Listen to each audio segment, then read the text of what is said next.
What's wrong with you people? All God's people are called to pursue the Great Commission, and that includes you.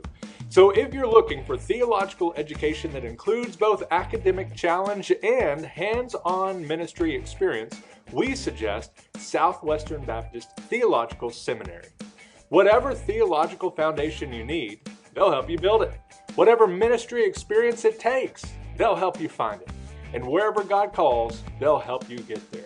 Whether you're just beginning your journey or have decades of experience, Southwestern Seminary is committed to helping you live your calling. Learn more at swbts.edu/admissions.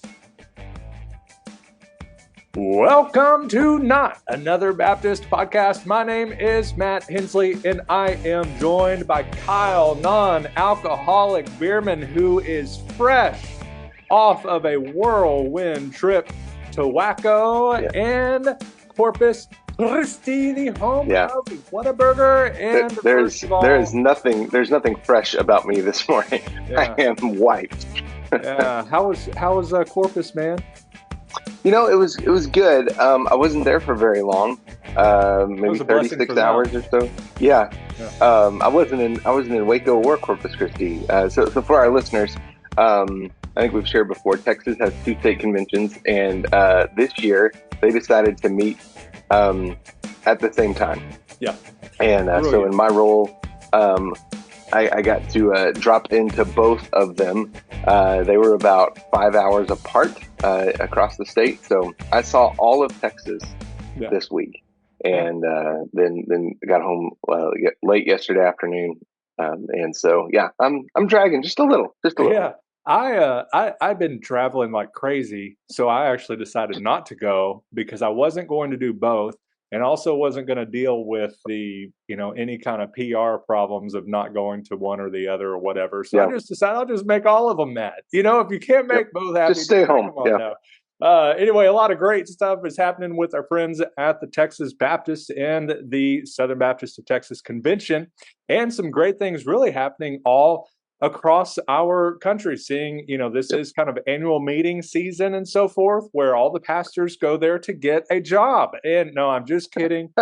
Church members that hear this, we're joking. However, I do want to share a little something, because pastor, it's not without exceptions, but sometimes it's a good idea to delete that resume off of your computer. Decide now that your yes is all in where you are. Lay down roots, trust God with all your heart, and see what he does without you pulling the ripcord too soon. Kyle, I shared that the other day, and it got me to thinking, maybe all the pastors should quit. Yep. All of them. Yep.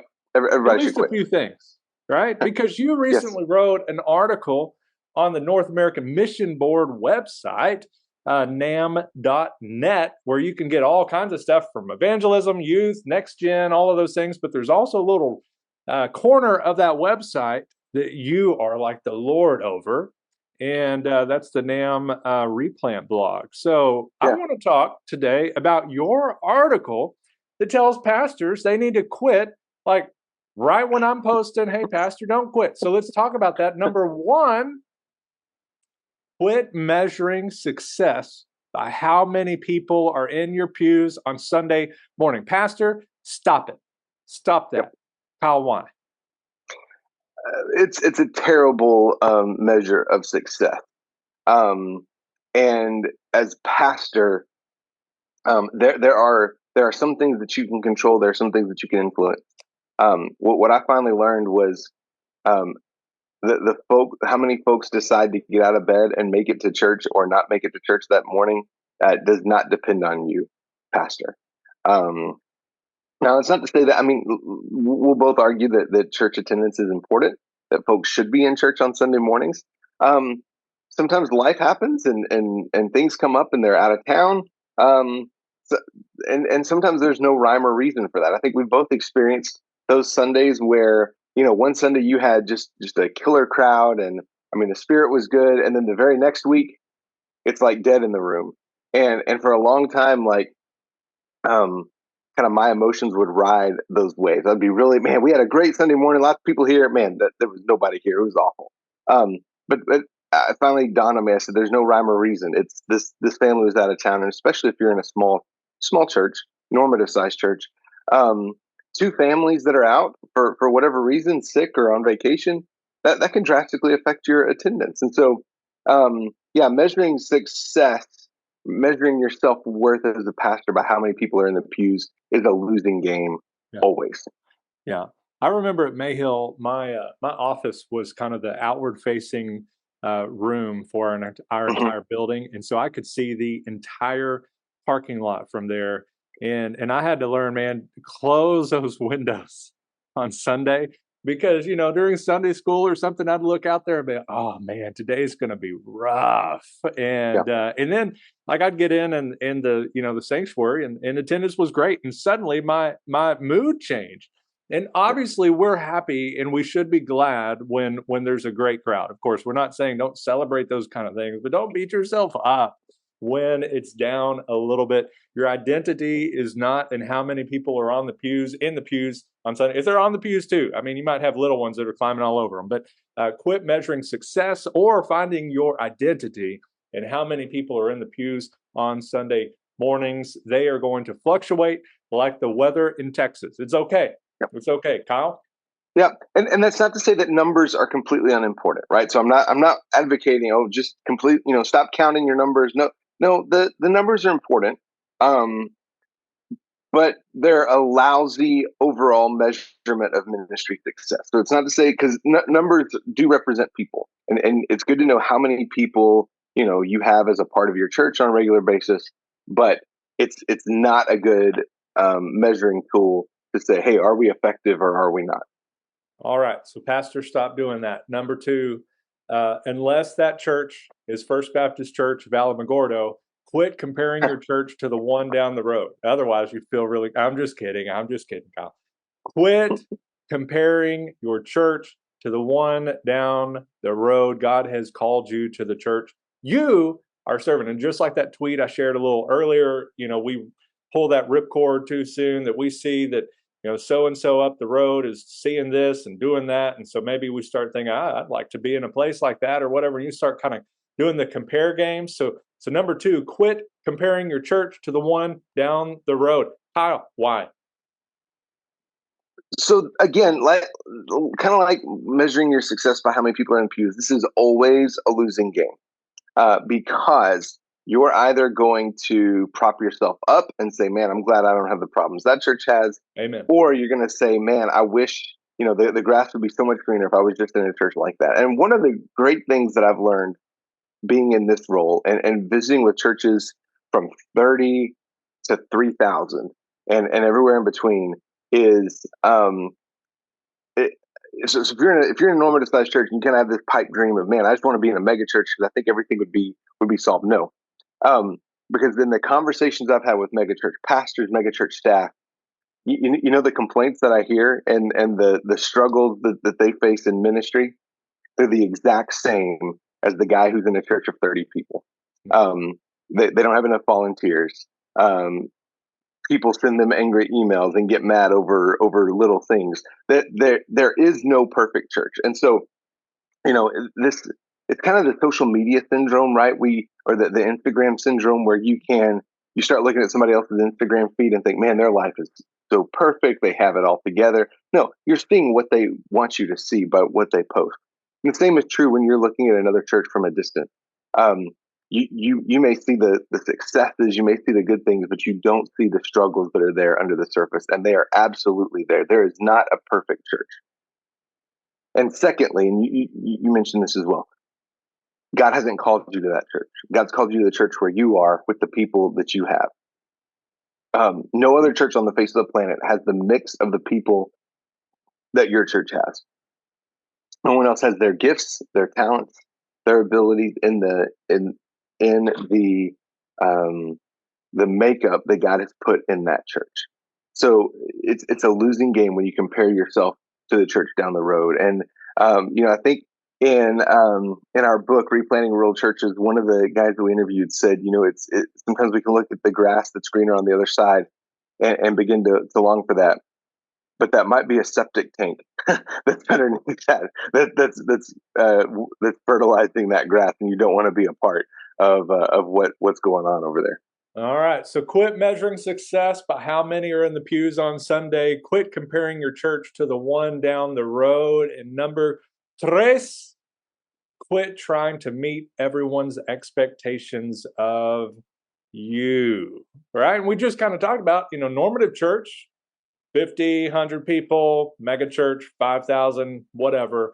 That's like 50 to 5,000 different people's expectations of who you are to be and what you are to dress, all that kind of stuff. And just look at the swbts.net like job descriptions where they want like the pastor with a young family that has like 50 years of experience. Like there's no rhyme or reason with a lot of those expectations. So number 3, pastor, you got to quit trying to meet everyone's expectations of you. Why? Well, Matt, sooner or later, you are going to disappoint everyone in your life. I started that at an early age. and the same is true of all of us, right? Sooner or later, you are going to disappoint everyone. So, and I think this is where pastors and churches get into a lot of trouble in like year 2, when that honeymoon phase ends, and the pastor learns that these people aren't, this isn't the perfect church that I thought I was coming to, and the people learn this isn't the perfect pastor that we thought we were getting, and those unmet expectations, disappointments. Look, they're going to happen because you're not perfect. You are still even though you are. I hope, pastor, listening to this, that you are redeemed, that you are in Christ. But even then, you're still a sinful human being who is going to not do everything perfect all the time, and the people in your church are not going to do everything perfect all the time. And so, look, most nights of the week, there will be someone that expects you to be at something, whether that's a committee meeting, something. Oftentimes, the best place that you can be is at home with your family. Not always. That's not saying you just, man, all right, that's it. I'm not going to any more committee meetings. No, you can't do that. But you do need to limit the time that you're away from home as much as possible, because your family is your first ministry responsibility.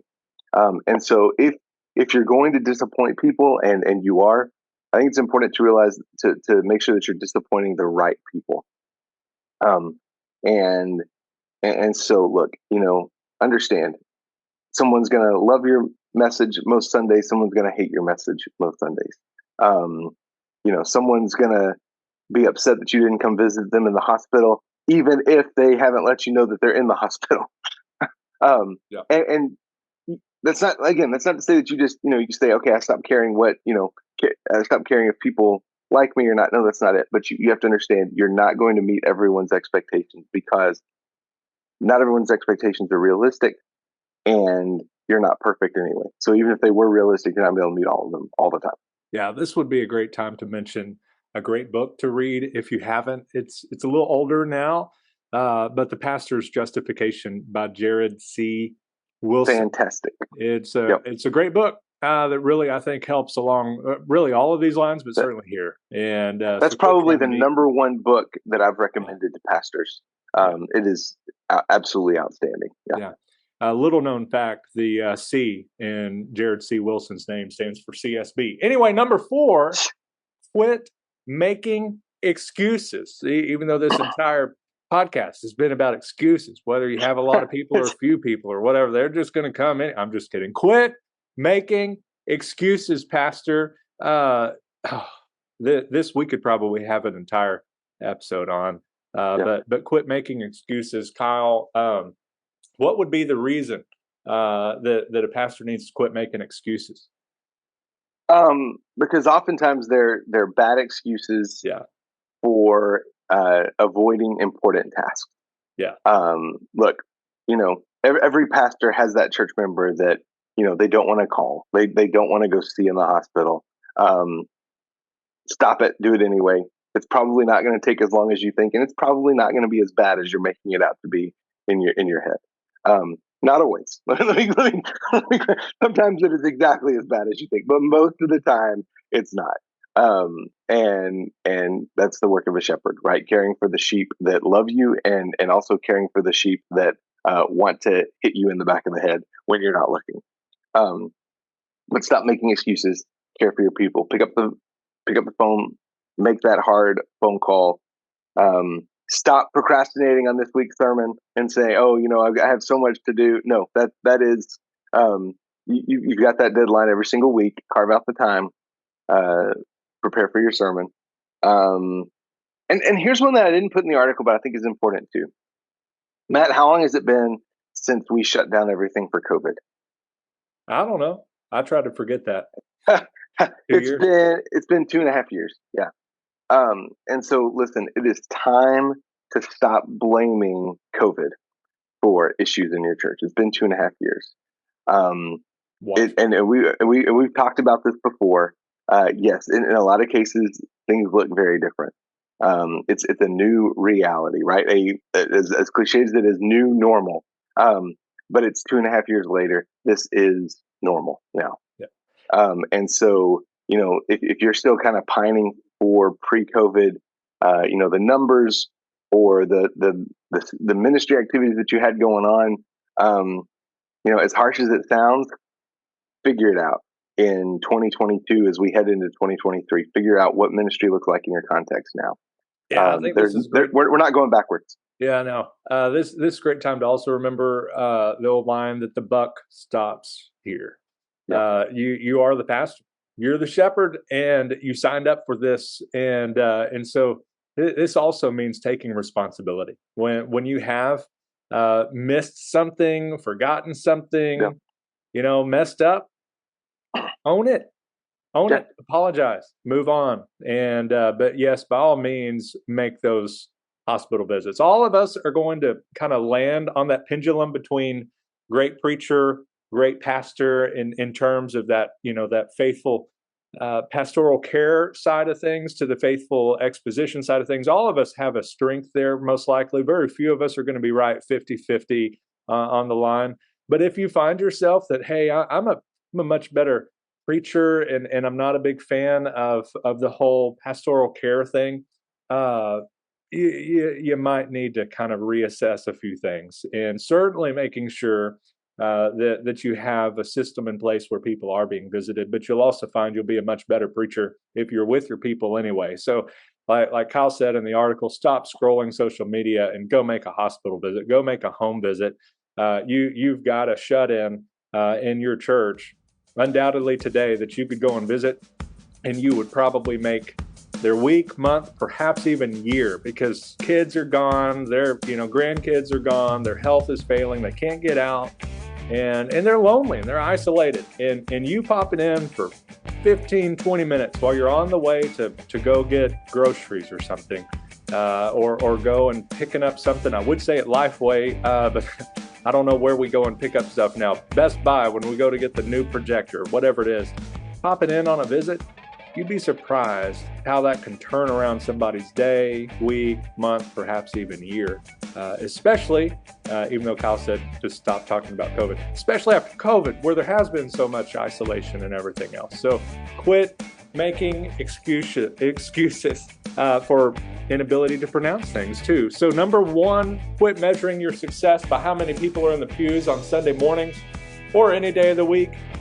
Quit comparing your church to the one down the road. Quit trying to meet everyone's expectations of you except your mama's. And then number four, quit making excuses. Kyle, any final thoughts? Anything else just off the top of your head that a pastor needs to quit other than quitting his role? Yeah, I was going to say they need to quit quitting. You probably need to quit listening to this podcast and study for a sermon or something. Yeah, probably. Yeah. Well, until next time, may your coffee be as black as night and as bold as the gospel you declare. Have a great day. And pastor, quit it. Stop it. Stop doing these things. Please.